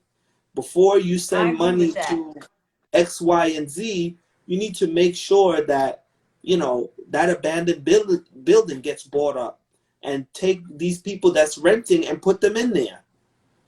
All of these I little agree. tiny common sense things, the church are they're too obsessed with which hymn we're singing this week. And like, are you serious? People are so bored with church that they don't even want to go. But there's so many real world problems that the church is not, you can do a food drive, that's great. But I mean, church, one of the things that I think churches need to do, they need to, I don't care if you're Methodist, you're Presbyterian, you're Baptist, we need a coalition of all the churches. I don't care if you're on Saturday, I don't care Definitely. if you're on Sunday. We are in the same community. Right. So let's Amen. stop this. You got the same book. Let's stop. That's So right. we need pastors to come together, and we need churches to stop feeling like I'm Methodist, I only go to Methodist. And Methodist people, they don't connect with the other Methodists 3 towns over. Like, we're just there in this little building every week singing the same songs. And I'm like, no. What are we accomplishing? I understand exactly what you're saying. And what you're saying is so profound, because Jesus, his ministry was all over, but at the same time, he dealt with the issues in his community. And so all we have to do is look at the life of Jesus to see that Jesus was a community person, and he was all about the community. And I think you're right. I think to a certain extent, the church has gotten away from, and I'm not going to say I'm against mega churches or big church, because I'm not, because if you got 5,000 people that come to the church, that's a beautiful thing, good salvation for their soul. But now we need to take that, and what are we doing to turn that back out into the community? And the reason why I say that is because Jesus fed 5,000 people. We read that story in the Bible where Jesus fed 5,000 people. So there were a lot of people who followed Jesus. But the one thing that I loved about Jesus is that as much as he could feed the 5,000, he would stop and help the one. Right. And so it's the idea that we don't forget about the small numbers. It's the idea that we don't forget about the one. And just, you're right. Coalitions and doing things in the community. And it's nice to send money internationally, but what are we doing here in our community? And I like the fact, well, in my community, there are some pastors that are doing a lot when the pandemic started, helping people get out and do different things, offering services for those who couldn't shop for themselves, or elderly people who felt scared to go into the supermarkets. So like little things like this, right? And so you don't have to be great to start. You just have to start somewhere. So I believe that every church, whatever you can do in your community to impact your community, that's what you did. I remember when I was going to church in Brooklyn, one of the big things that our church used to do is we used to do back to school stuff. So we make sure the kids have book bags and supplies and different stuff. And then, we would try to do different programs. I think we did a hat and glove thing. So there's a lot that we can do on the ground floor, like meeting people's basic needs and making sure to understand that that's what the community is about. That's what we're there for. Like, it's nice to preach and teach and be eloquent and all that good stuff, but at the end of the day, and I remember reading this, that the Bible says, I was hungry and you didn't feed me. I was hungry and you didn't feed me. So that was Jesus' message. And he was saying, whatever you do to the least of these, you're doing it to me. So whatever we do for the least in our community, whatever we do for the least in our, and where we are, we're doing it as to Jesus. So he's saying, yeah, all that big stuff is nice, but the little things that you do, giving people food to eat and helping them with shelter and, helping them with clothing and stuff like that. Those are the things that God wants us to do. And every person can do it on their level. Like, I'm not a missionary. I'm probably never going to be a missionary. I'm going to tell you that right now. But what I will do is I support the missionaries. So I will give money to support the missionaries. So there's a lot of different ways and a lot of different levels. I think a lot of people feel like the world and the problems are so massive that they cannot impact it. right? So I see myself one day, thank you, Jesus, as a venture capitalist. I'm going to be the person who's going to fund the other things that people are doing. And so that will be my contribution. Yeah, I'll be able to preach and teach and minister and do all that stuff, but I can't meet everybody everywhere. But maybe your ministry has a wonderful thing that they're doing for children somewhere, and then maybe I'll contribute to your ministry to help your cause along. So I think there needs to be that interconnectedness, because, and here's another thing in the church that people kind of have a problem with, and I'm going to go ahead and address it, and I know it's going to be touchy, about giving money in church and giving offerings and giving tithes. I'm fine with all of that. I don't have an issue with it, especially if I know the finances are being used to support things and events in the community. I give to missions, I give to ministries all the time, because there are things that those ministries are doing that I, Pandora, cannot do or will never have the opportunity to do. But I will support a ministry who is doing it. Like there's a big ministry in Houston. They just recently opened a summer park where they bring teens the teens go for free. So it's like a 6-week program. They go and, you know, it's like a team mission, and they go and they have fun, and they go to the beach, they go on all these trips. Parents can't afford it. So how do they afford to run the operation? Do donations. So I give to stuff like that. Will I ever open up a theme park for kids like that? Probably not. Will I ever open up a school for girls? Maybe, maybe not. But I can contribute to the ministries of those people who are doing that. So that's the way I do it. I will contribute to those. My friend, two of my good friends, they have a multiple sclerosis ministry. And although I don't suffer from multiple sclerosis, I believe in the work that they're doing. I believe in the information. I believe how they're educating even us African Americans about multiple sclerosis and, you know, medical stuff. And so I contribute to their ministry because I believe that they're doing something great, you know. So there's so many different levels to it, and so many different ways that we can do it, that we just have to find our place. My place, I always say I'm a minister of health and fitness. My place is health and fitness. That's how I contribute to the church. That's how I contribute to the world. The Bible says that our body is our temple. Right? So if everyone has a spiritual assignment that we do through a physical body. And so my job on the earth is to help people keep their physical bodies well so that they can fulfill their spiritual assignment, whatever that is on the earth. So that's my contribution. Keep people healthy so they can advocate. That's my contribution. Pandora, I appreciate you taking the time for the conversation. It's been great. You know, I feel really connected, like we could talk for a long time. I continue, you know, if to put this all in context and wrap it up, my goal is for us to get that fire under us again. My goal is for people to, you know, you do the work at an arm's length that's close to you. You give the money, you go to church, you press your politicians, you know, you treat each other, you know, you look your neighbors in the eye, you have community block parties. Like we've gotten, you know, we've gotten complacent. We're locked up inside, we're on the screen, and it's getting weird now. And it's almost to the point where we're losing civility. Right. It's getting to a point where you're like, is this the beginning of the end? You know, and so it's gotten past that point of it being a small problem. Now it's coming to a point where it's normal. You know, this dysfunction, this not caring about the other, it's normal now. You know, we treat each other with regard, and we're just like, you know, and it's just normal now. So we need to say, like, I was having that conversation with someone. Yeah, this is going too far. Like, you know, I don't care if you're racist, you know, unless you want to start a race war, you need to have a certain amount of peace. You know, blacks can be on this side, you can be over there, you know, you could be rich, I could be middle class.